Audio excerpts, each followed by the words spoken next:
Ginger the Giraffe. Once upon a time, there was a giraffe named Ginger. Ginger lived in Kenya, a country in Africa. Like all giraffes, Ginger had a long neck and long legs. Because she was so tall, she was able to eat food from the very tops of the trees in the savannah. The savannah in Africa is an area with lots of grass and some trees. Sometimes, a savannah is called grasslands. The other animals like zebras and antelopes could not reach where Ginger could reach. But Ginger always found food. She loved the leaves and the new buds of the trees. One day, Ginger was busy eating her favorite leaves along with some other giraffes. It was a bright sunny day and there was not a cloud in the sky. It had not rained for a long time, so the grass was very dry. She heard a noise down at the bottom of her extra long legs. It was her friend, Mickey the monkey. Mickey was trying to say something, but Ginger couldn't understand what he was saying. He looked very tired. "What's wrong?" asked Ginger. Ginger was a very kind giraffe and wanted to help everyone. Just then Mickey fell over. Ginger was also a smart giraffe.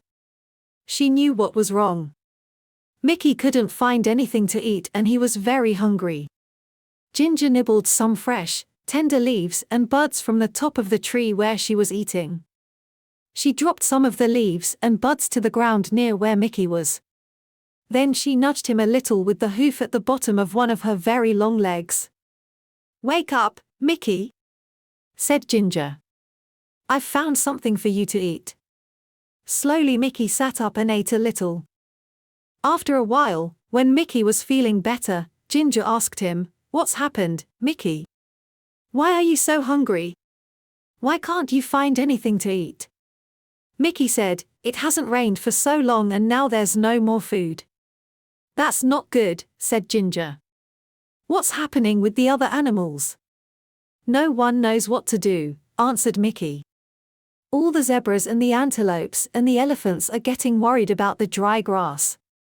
Some of them are thinking about leaving the savannah and trying to reach the jungle." "That's a long trip," said Ginger. "Are you going to go with them?" "I don't know," answered Mickey. "What do you think we should do?" Ginger thought for a while and then suddenly, she had a good idea. "We should go talk to Leo the lion. He is the smartest animal in the savannah." Mickey was too tired to walk, so Ginger invited him to ride on her back. "Hold on tight to my neck," said Ginger. "There's a lot to hold on to," joked Mickey. Ginger laughed. "You're right. I've got the longest neck in Africa." So they started their journey across to the other side of the savannah to look for Leo. Ginger and Mickey were in luck. Leo was sitting up on a rock and he was really easy to see as they walked through the grass. "Hi, Leo!" they both shouted. Leo had been napping and was a little grumpy when they woke him up. But he was polite and said, "Hello Ginger and Mickey. Why did you walk the whole way across the savannah? Just to wake me up?" But he was joking, he had a smile on his face. "Mickey says that there is no food left on the savannah because it's been so dry," said Ginger.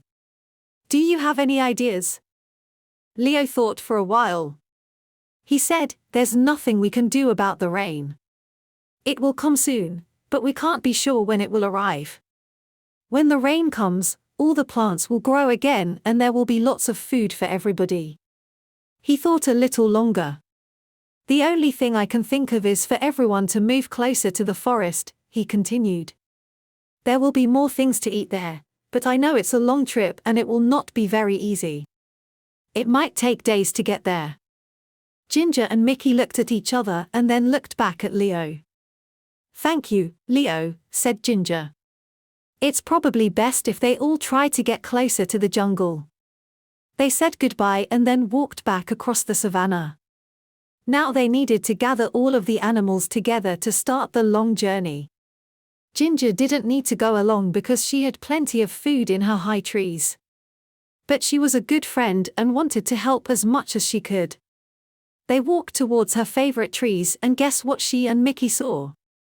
All of the animals were already gathered there and waiting for Ginger and Mickey. "Why are you all here?" asked Ginger. "Eddie the eagle told us that you're taking us to the edge of the jungle," said one of the zebras. "How did he know?" asked Mickey. "He heard you talking with Leo," said one of the antelopes. "So you've all decided to try to walk together to the jungle?" asked Ginger. "Yes," they all answered. "If you'll help us to get there," added one of the elephants. "Of course, I'll help," said Ginger. "I'm your friend." So they started on their big journey across the savannah to the jungle. The sun was so hot and there was no food and no place to get a drink of water. And then they heard it. It was thunder. Thunder! They all shouted. Thunder was very scary to the animals of the savannah. Can you guess why? Fire. Sometimes the lightning hits the dry grass and the whole savannah catches fire. Then everyone has to run. And that is exactly what happened. Fire, they shouted. They could smell it. And now they could see it. The fire was coming towards them. Ginger had to think fast. Because she was so tall, she could see farther than any of the other animals. She stretched her long neck up as far as she could. Now she could see a place where there was no fire. "Quick!" she said. "Everyone run this way." All of the animals followed her and ran as fast as they could. Soon, they were out of danger. They stopped and gathered together one more time. "Is everyone here?" Ginger asked. She wanted to make sure they were all safe. All the animals looked around, they were all there. And then the most wonderful thing happened. "I felt a drop," said a zebra. "Me too," said an antelope. "It was rain." Finally. Everyone was very happy. It started to rain a little more and then a little more. The rain put out the fire so they didn't have to run. And the rain filled their watering holes and made the plants grow again, so they didn't have to make that long trip to the edge of the jungle. Everyone would soon have enough food and water. So Ginger, the giraffe, went back to her favorite tree and continued to munch on the leaves and buds.